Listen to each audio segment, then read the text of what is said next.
So now we have completed up to the foreign invasions. We have seen Haryanka, Shishunaga, Nanda, Maurya, Sunga, Kanva. After Kanva we have seen Satavahanas. After that Chedi Chetas. After that we will be seeing foreign invasions.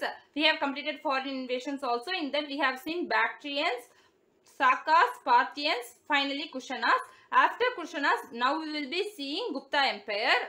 Okay. First, Gupta Empire, the period is 320 to 550 AD. So, founder is Sri Gupta. Sri Gupta is the founder of Gupta Empire, and Gadotkacha is the son of Sri Gupta, and he is also the successor of Sri Gupta. After Gadotkacha, we will be having Chandragupta. Chandragupta period is from 320 to 330. Chandragupta is considered as the real founder of Gupta Empire. Though Sri Gupta founded the Gupta Empire, Chandragupta is the one who is considered as the real founder of Gupta Empire. He also attained the title Maharaja. There are many literary sources through which we can know about Gupta Empire. So the literary sources are, first one is Puranas. Puranas is also the literary source of Satavahanas. We have already seen, right? Satavahanas also have literary sources Purana. Gupta Empire also has literary sources Purana. Then we are having Mudra Rakshasa or Vishakadattas. Mudra Rakshasas, Vishakadatta. This is also the literary source of Mauryan Empire. This book also says about the socio-economic conditions of Maurya. This book also tells about the Guptan Empire. Then we are having Fahain. Fahain is a Chinese traveler who visited during the period of Chandragupta II. So he also tells many things about the social, economic and religious conditions during the Gupta Empire. Then he has certain inscriptions which tells about the Gupta period. Those inscriptions are, first one is Mehrauli pillar inscription. Mehrauli pillar inscription tells about the Chandragupta I. So it tells about the founder Chandragupta. Mehrauli pillar inscription. Second one is Allahabad pillar inscription. Allahabad pillar inscription is also called as Allahabad Prashasti. Why it is called Allahabad Prashasti? Because in this inscription, it praises the Samudragupta's accomplishments and achievements. So, because of this pricing, it is also called as Allahabad Prashasti or Allahabad pillar inscription. It is composed by Harisena. Harisena is the court poet of Samudragupta. So, Harisena is a court poet of Samudragupta who composed this Allahabad pillar inscription. These are the inscriptions through which we can know about Gupta Empire. After that, we will be having numismatics. Numismatics deals about the study of coins, currencies, token currencies, anything. So, in this, first they will be saying Guptans issued gold coins. So, already I have said Kanishka issued gold coins. The coins issued by Kushanas are the high quality gold coins. High quality gold coins are issued by Kushanas. Here Gupta also issued gold coins which are called as dinars. So Guptan gold coins are called dinars. Then we will be seeing about numismatics under Samudragupta. So during Samudragupta period, there are coins which depicted Samudragupta carrying axe, Samudragupta carrying bow and arrow, Samudragupta driving elephant and killing a lion, and Samudragupta playing veena. So this is one important thing. Samudragupta is able to play veena. So Samudragupta is also able to compose verses. So he is called as Kaviraj. So the Kaviraj title is given to Samudragupta because of his ability to compose verses. Then after this, king and queen type of coins is also issued. King and queen type of coins is issued by certain kings. So those kings are Chandragupta I, Kumaragupta I and Skandagupta. These are the kings who given king and queen type of coins. And Ashwamedha sacrifice. We have already discussed Ashwamedha sacrifice. Ashwamedha sacrifice is performed by one Satavahana ruler as well as Pushyamitra Sunga. So Ashwamedha sacrifice needs lot of money. So if the king is wealthy only, he can perform Ashwamedha sacrifice. In Gupta period, two kings performed Ashwamedha sacrifice. One is Samudragupta and another is Kumaragupta I. So both these kings performed Ashwamedha sacrifice. Coming to numismatics, continuing numismatics, Lakshmi. Goddess Lakshmi is the most common image in the Guptan coins. And then they also issued silver coins. Guptan silver coins had the image of Garuda. So many Guptan coins are Vaishnavism. So because of this, Guptan silver coins had the image of Garuda. So these are the things about the numismatics of the Gupta. Then we will be seeing Gupta Empire, most important kings. as I have already said, in Gupta period only second time political unification happened. By saying second time, I mean first time political unification happened during Maurya, second time political unification happened during Gupta. So entire North India was united under the Gupta period, and in South India, even if Gupta period they capture South India, they will assure the suzerainty and they will give them to rule.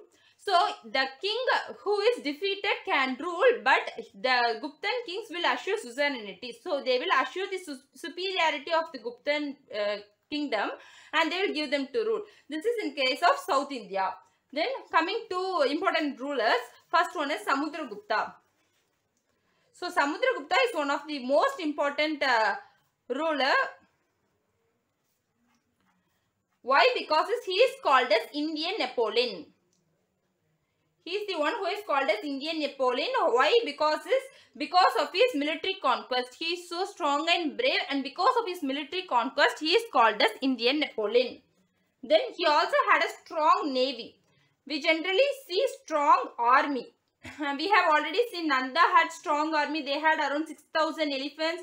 Mauryans have 3 times that of Nanda army. We have seen about army, but for the first time we have seen navy. Samudragupta is so strong. Samudragupta period, they are so strong in navy. And he is also called as Kaviraj, which I have already said. He has the ability to play veena, and he is also have ability to compose verses. And another title for Samudragupta is Dharma Prachar Bandhu title. So Dharma Prachar Bandhu title is also another title which is given to Samudragupta. Samudragupta is actually mostly Vaishnavism, but he is also tolerant to other religions. So his tolerance towards other religions can be known from a king called Mehavarman. Mehavarman is a Sri Lankan king, and he will be asking during his period to build a Buddhist temple at Bodh Gaya, and he will be giving permission. So because of this, we can know that Samudragupta is religious tolerance. So Mehavarman is a Sri Lankan king who will be asking to Samudragupta for permission to build a Buddhist temple at Bodh Gaya, and he will be giving permission. Because of this, we can know Samudragupta have religious tolerance, and he is mostly towards Vaishnavism. And Samudragupta also patronized a Buddhist scholar named Vasubandhu. So Vasubandhu is a person, Buddhist scholar who is patronized by Samudragupta. This all shows Samudragupta's religious tolerance. Then we can go to Chandragupta too.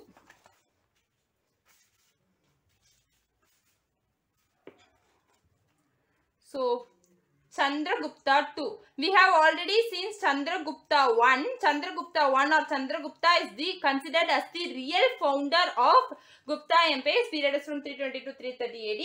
Now we are seeing Chandragupta 2. Earlier we have seen his name.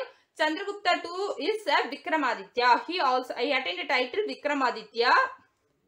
So there are 14 kings in ancient history called as Vikramaditya. Among these 14 Vikramadityas, Chandragupta 2 is the most powerful Vikramaditya. And then Fa Hien. Chinese traveler Fa Hien visited during Chandragupta 2 period. And also Kumaragupta. Then we will be having Kumaragupta. So Fa Hien tells about the socio-economic and religious conditions during Chandragupta 2. He attained the title Vikramaditya. After this, we will be having Kumaragupta 1. Kumaragupta 1. During Kumaragupta period only, the foundation, he laid the foundation of Nalanda University. Nalanda University foundation was laid during the Kumaragupta 1 period. Okay, he laid the foundation. You should not confuse. He is the one who laid the foundation of the Nalanda University. He is not the person who completed. Note, he is the person who laid the foundation of the Nalanda University. And a tribal group called Pushyamitra defeated Gupta. So a tribal group called Pushyamitra defeated him. And then we will be having Skandagupta. Skandagupta is also one important person. Why? Because he repaired Sudarshan Lake. So I have already said this earlier. I have already said another king who repaired Sudarshan Lake. We have discussed it earlier. So I think you can recollect it. So let me say again. So Sudarshan Lake is built by Maurya. So first point is it is built by Mauryas. Then it will be repaired by Rudradaman. So Rudradaman is the king of Western Satraps. Western Satraps is a branch of Sakas. While seeing foreign invasions, I will be saying this Rudradaman who has repaired this Sudarshan Lake. And after this, third is Skandagupta. Skandagupta again repaired the Sudarshan Lake. So relating Sudarshan Lake, you should know all these three. Mauryas is the one who built Sudarshan Lake. So Rudradaman is the first person to repair this Sudarshan Lake. After Rudradaman, Skandagupta again repaired this Sudarshan Lake. Then Bihitari inscription tells about Skandagupta. So in this inscription itself you can note down. We have seen two inscriptions, right? And the third one is Bihitari inscriptions. Bihitari inscription tells about Skandagupta and Udayagiri inscription. Udayagiri inscription tells about military conquest. So Udayagiri inscription of Veerasena tells about military conquest and Bihitari inscription tells about the Skandagupta. And I have already said there are 14 kings who are called as Vikramaditya. Among those 14 kings, Skandagupta II is the most powerful, which I have already said. Skandagupta is also called as Vikramaditya. Skandagupta has also attained this Vikramaditya title. He defeated Hunnas twice. So this is also one thing you should remember. He is the Guptan king who defeated Hunnas twice. And he took the title of Vikramaditya. So these are the things relating Skandagupta. So let us have a quick recap and then we will come to science and technology contributions of Gupta period. So first Gupta. So Guptan Empire is 320 to 550 AD. Founder is Sri Gupta. After Sri Gupta, we will be having Gadotkacha. Gadotkacha is the son of Sri Gupta. Then we will be having Chandragupta. Chandragupta is considered as the real founder of Guptan Empire. His period is from 320 to 330. He also attained the title of Maharaja. Literary sources which tells about Guptan Empire is Puranas, Mudra Rakshasa, Vishakadatta. Puranas also tells about Satavahanas. Mudra Rakshasa, Vishakadatta also tells about Mauryan Empire. Fahain is a Chinese traveler who visited during Chandragupta II period. He tells about the socio-economic and religious conditions during the Mauryan period. And the inscriptions that tells about the Guptan Empire are: first one is Mehrauli pillar inscription which tells about the Chandragupta. Then Allahabad pillar inscription which tells about the Samudragupta. Allahabad pillar inscription is also called as Allahabad Prashasti because it contains 33 lines which prizes the Samudragupta's accomplishments and achievements. It is composed by Harisena. Third is Bihitari inscription which tells about Skandagupta. Fourth is Udayagiri pillar inscription by Veerasena which tells about the military conquest of Gupta period. These were the inscriptions. Then we have numismatics. Numismatics are nothing but the study of coins. It tells about the coins of Guptan Empire. First one is Dinas. Dinas is also called as gold coins. So gold coins with Guptans issued are called as dinars. Then Samudragupta had very great numismatic varieties. Those are Samudragupta is depicted carrying axe. Samudragupta is depicted carrying bow and arrow. Samudragupta is depicted carrying Samudragupta is depicted driving an elephant and killing a lion. Fourth one is Samudragupta is depicted playing veena. These are the things which are related to Samudragupta's coins. So he is able to compose veena, which is one important point, and he is also able to compose verses. Therefore, he is called as Kaviraj. The title Kaviraj is given to Samudragupta. Remember, then king and queen type of coins is also issued. King and queen type of coins is issued by certain, not every Guptan Empire issued king and queen type of coins. King and queen type of issued by certain kings like Chandragupta I, Kumaragupta I and Skandagupta. All these three issued king and queen type of coins. Then Ashwamedha sacrifice. Ashwamedha sacrifice is a sacrifice that needs lot of money. Only if the king is wealthy can do Ashwamedha sacrifice. So in Gupta Empire, Samudragupta and Kumaragupta one performed Ashwamedha sacrifice. Earlier we have seen two kings who performed Ashwamedha sacrifice. Then goddess Lakshmi is the most common image in the Guptan period. Then Garuda. So Garuda is depicted.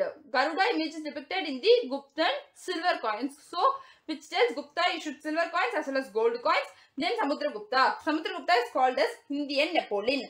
So because of his bravery, because of his military conquest, he is called as Indian Napoleon. Then we have Navy. So he is so strong in Navy. Earlier we have seen people who are strong in army, but Samudragupta is strong in Navy also. He attained the title of Dharma Prachar Bandhu. He attained the title Dharma Prachar Bandhu. He is mostly towards Vaishnavism, but he also religious tolerance. He also had religious tolerance. From source which we can know is Mehavarman is a Sri Lankan king who will be asking to Samudragupta to build a Buddhist temple at Bodh Gaya, and Samudragupta will be giving permission. So because of this fact we can know that Samudragupta is religious tolerance. Another one fact is Vashubandhu is a Buddhist scholar who is patronized by Samudragupta. From this also we can know Samudragupta is religious tolerance. Then next king is Chandragupta II. So Chandragupta II is attained the title of Vikramaditya. There are 14 Vikramaदित्याs. Among that, Chandragupta II is one most important Vikramaditya. Fahine Chinese traveler visited during Chandragupta II, and he made the capital Ujjain, which I left during. Okay, he made Ujjain as the capital. Remember, he is the person who made Ujjain as the capital, and he is also the only person to issue copper coins during Gupta period. During Gupta period, he is the only person to issue copper coins. So Chandragupta II, he issued copper coins as well as he made Ujjain as the capital. Then we will be going to Kumaragupta I. Kumaragupta I is the person who laid foundation of Nalanda University. Then we will be having Skandagupta. Skandagupta king defeated Hunna's tribes and attained the title of Vikramaditya. So among these 14, Chandragupta II is a Vikramaditya and Skandagupta is also a Vikramaditya. He is the person who repaired Sudarshan Lake. Sudarshan Lake was built by Mauryas and then it is repaired by Rudradaman, who is a western satrap of Saka king, and then it is repaired by Skandagupta. So these are the things about the kings and the literary evidence and the military evidence of the literary and the inscriptions relating to Gupta Empire. After that, we will be seeing science and technology contributions of Gupta. Science and technology contributions. So first is Aryabhatta. You all will be knowing Aryabhatta. Even this Aryabhatta name will be given in your classics NCERT geography. So Aryabhatta is a person. He is an Indian astronomer. He is an ancient astronomer and he wrote two books. Surya Siddhanta.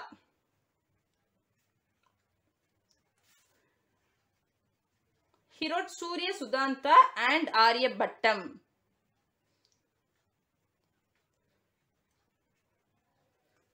And another important contribution of Aryabhatta is he is the person who concepted zero. So zero is conceptualized by Aryabhatta, and pi. Value of pi is given by Aryabhatta. This is one science and technology contribution by the Gupta period. Then second one is Varahamitra. Varahamitra composed Pancha Siddhantika. So Pancha means 5. Siddhantika, astronomical system. So 5 astronomical system. So Varahamitra composed 5 astronomical system. Then we will be having Bhagabhatta, who composed Ashtanga Samgraha. Bhagabhatta composed Ashtanga Samgraha. It contains summary of 8 branches of medicines. It contains summary of 8 branches of medicines. Then what is a medicine trio? 3 persons are combinedly called as medicine trio. So those people are, first one is Charaka. We have already seen Charaka. Charaka wrote Charaka Samhita. It deals about therapeutic medicine. And Shushruta wrote Shushruta Samhita. It deals about the surgical procedure. Third one is Bhagabhatta. So it is medicine trio. These 3 people are called as medicine trio, and Bhagabhatta is during Gupta period. These three are great medicine contributors. These three contributed more to the medicine. Then we are having, let us write here itself, Yadvantri. Yadvantri. His book is Romaka Siddhanta. It is also relating to medicine only. He is an Ayurveda person. Okay, it deals about Ayurveda. So fourth, then we will be having Sushruta Samhita. It deals about surgical procedure. So I have already sent some titles: Maharaja, Kaviraj. These are the titles given to Gupta kings. So let us see some titles which are given to Gupta kings. So titles. First, Maharaja. We have already seen Maharaja is a title which is given to Chandragupta. Then we have seen Kaviraj. Kaviraj is the title which is given to Samudragupta. Third, Chakravarti. These are some of the titles which are given to Gupta kings. 4, Samrat. 5, Paramabhattaraka.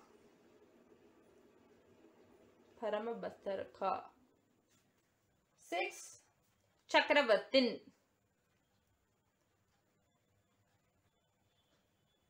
Among excluding this, I have already given another one title relating to Samudragupta. Samudragupta is also called as Indian Napoleon, and Samudragupta is also called as Dharma Prachar Bandhu. Right? So these are the titles relating to Gupta Empire. Then we will be seeing Gupta administration. Gupta administration, they are highly decentralized. I have already said, if they capture any southern kingdoms, they will assure the suzerainty. So, and they will leave it, right? So they are highly decentralized, whereas Mauryas are highly centralized. Then a king assisted by council of ministers. They have council of ministers who will be assisting the king. Then they also have chief minister, Senapati. They have chief minister and they also have Senapati. Senapati is a person who is the commander-in-chief of the army. He is the commander-in-chief of the army. After Senapati, we have some officials. Sandhi Vigraha. Sandhi Vigraha is the Minister of Foreign Affairs. Sandhi Vigraha, Minister of Foreign Affairs. Then we have Ayuktas or Kumaramatyas. He is in charge of provincial administration. Ayuktyas or Kumaramatyas is in charge of provincial administration. Then we have Paura. Paura is the council responsible for city administration. And relating army, we have some official. One is Senapati. Senapati is the commander-in-chief of the army.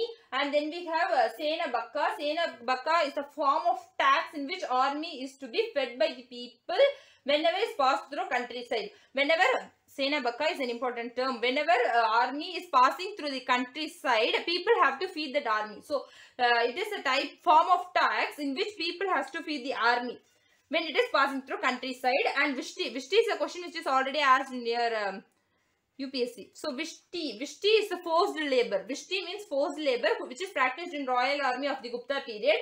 Then land revenue is the main source of income. So, land revenue varies from 1/4 to 1/6. Then we have hierarchy. So these are the things related to Gupta administration. Then we have hierarchy of the administration. First we will be having empire. Empire is the large one. An empire will be divided into bhuktis. Empire will be divided into bhuktis. Bhuktis are something provinces which will be headed by uparikas. Bhuktis will be headed by uparikas. After bhuktis we will be having vishayas. Vishayas will be headed by Vishayapati. After Vishayas, we will be having Gramas. Gramas are nothing but the village. So, Vishayas are like districts. Bhuktis are like provinces. Vishayas are like districts. And Gramas are the villages which will be headed by village headman or Gramanika. So, Gramanika is the one who heads Gramas. Vishayas headed by Vishayapati and Bhuktis headed by Uparikas. Then unique things relating Gupta period or land grant is prevalent, and guild system was also there. So we have already seen guild system. It was also there during Guptan period, and first time civil law and criminal law is divided. So in Gupta period, first time civil and criminal law is divided. So there are some inscription tells about the land. So those are Pahatpur copper plate inscription. Pahatpur copper plate inscription tells about the exclusive owner of the land. State is the exclusive owner. So all this land owned by state. So state is the exclusive owner of the land, which is said by Pahatpur copper plate inscription. Then we have Pune plate inscription. Pune plate inscription refers to the land survey. Land survey is conducted during the period which is mentioned in Pune plate inscription. So land survey is conducted during Gupta period mentioned in Pune plate inscription. Pahatpur plate inscription says state is the exclusive owner of the land. Then we have Pushtapala. Pushtapala is the one who keeps record of all land transactions. So Pushtapala is the one who keeps of all land transactions. So during this period, land is divided into 5. You should know that. One is Shatra. Shatra is the cultivable land. Killa is the wasteland. Shatra is cultivable. Killa is wasteland. Then Aprahata. Aprahata is the jungle land. Vasti is habitable land. And Gapata Sara is the pasture land. So Vashishta, cultivable, Killa, waste, Aprahata, Vasti and Gapata. Then we have social and religious life, which we will discuss later.